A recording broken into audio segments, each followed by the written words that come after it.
Bonjour. Dans cette vidéo-ci, j'aimerais ça montrer en fait la différence entre R Studio, ce que R Studio peut m'apporter. Souvent, on nous demande de télécharger R et R Studio. Pourquoi est-ce que j'aurais besoin de télécharger R si j'ai R Studio? Dans les deux cas, il y a le mot, il y a un R, donc pourquoi est-ce que je devrais télécharger l'un plus que l'autre?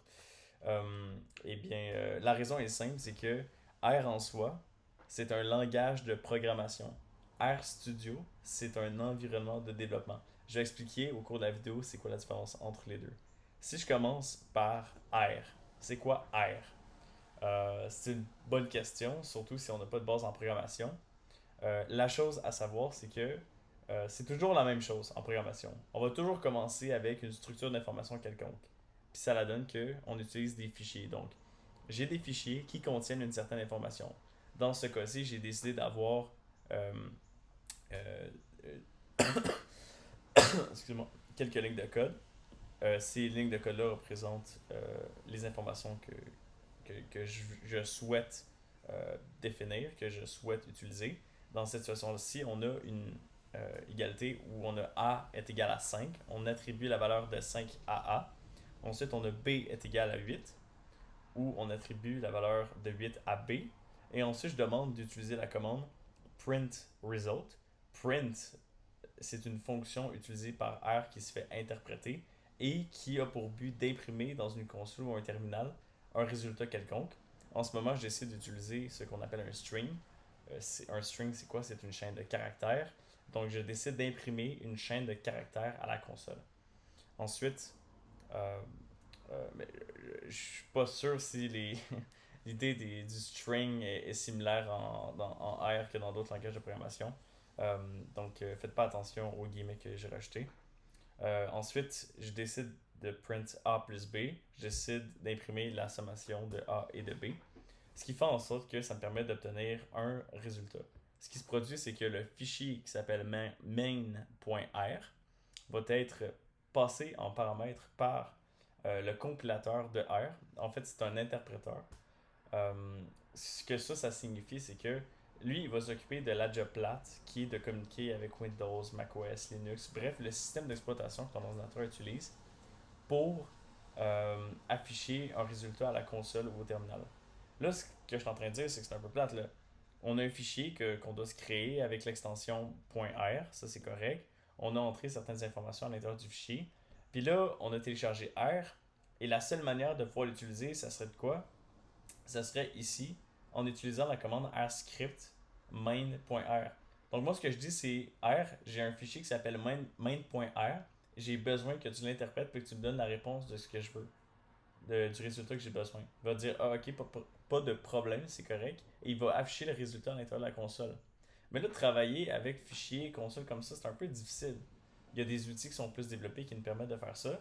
Mais ça serait donc bien plus utile d'avoir un environnement de développement.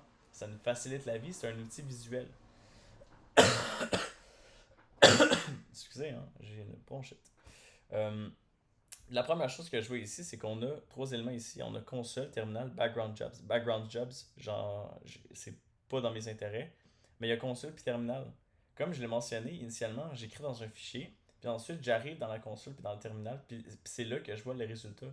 Donc la console, non seulement que je peux écrire directement dedans des scripts, mais je peux aussi l'utiliser simplement pour visualiser le résultat, certains de mes résultats en imprimant par exemple les résultats ou des chaînes de caractères que j'ai besoin.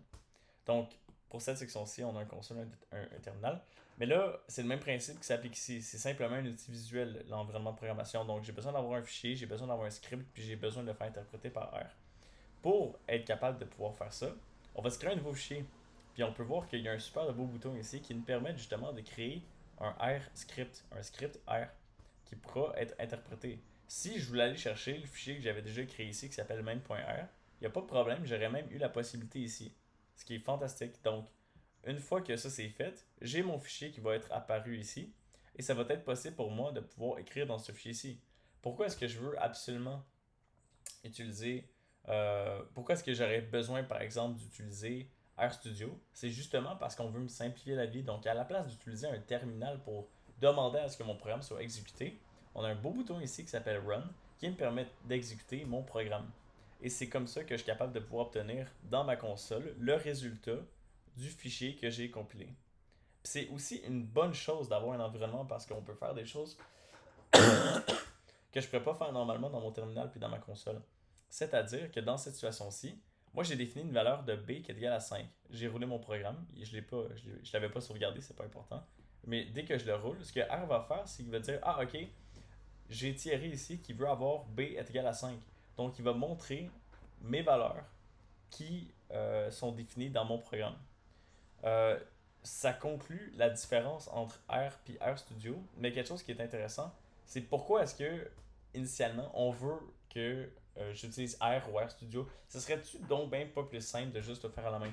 La chose c'est que R et RStudio, il y a certains bénéfices qui sont associés à ce langage, à cet interpréteur, en fait à ce langage de programmation là. La première chose c'est que R a des bibliothèques et on peut les utiliser pour se simplifier la vie.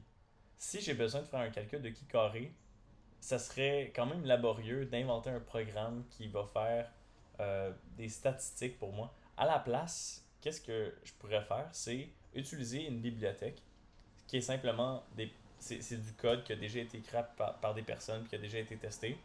Puis on peut directement les utiliser à l'intérieur de notre programme. Et c'est pour ça qu'on veut utiliser R. C'est facile à utiliser. On peut créer des graphiques, on peut exporter facilement nos graphiques à l'intérieur de R. Il y a dans la partie Viewer, Plot me permet justement de pouvoir voir les schémas qu'on conçoit. Package, c'est une section qui me permet justement de pouvoir télécharger certaines bibliothèques qui me sont nécessaires. Donc, l'ensemble de ces éléments-là qui sont ici, c'est simplement pour nous permettre euh, de pouvoir obtenir des extensions qui, eux, vont nous faciliter la vie. Euh, Quelque chose qu'on ne vous dit pas dans les universités, c'est que c'est bien beau R, c'est bien beau RStudio, mais il existe d'autres langages de programmation. C'est pas seulement c'est pas seulement R qui est utilisé sur le marché du travail. J'ai déjà vu en recherche une personne utiliser R dans son doctorat pour la simple et unique raison que c'est ce qui lui allait le mieux. Quand on fait des études statistiques, on a besoin d'avoir un langage de programmation comme R pour se faciliter la vie, mais on pourrait utiliser un autre langage comme Python par exemple. Il existe différents langages de programmation, différents packages, mais il y a certaines choses qui sont mieux pour d'autres. R, c'est un bon exemple de j'ai le goût de faire, admettons, des études statistiques de la méthode quantitative. R, c'est un bon choix. Puis on a des outils comme RStudio qui me permettent de pouvoir représenter visuellement ce que je fais, ce que Python n'a pas nécessairement. Donc, ça résume pas mal la différence entre R et RStudio. J'espère que ça vous a éclairé. Puis, je vous souhaite une bonne aventure. C'est le fun de commencer à programmer. Puis, c'est de commencer qui va être difficile. Mais une fois que vous allez avoir commencé, les choses vont s'éclaircir peu à peu. C'est juste d'en faire qui est important.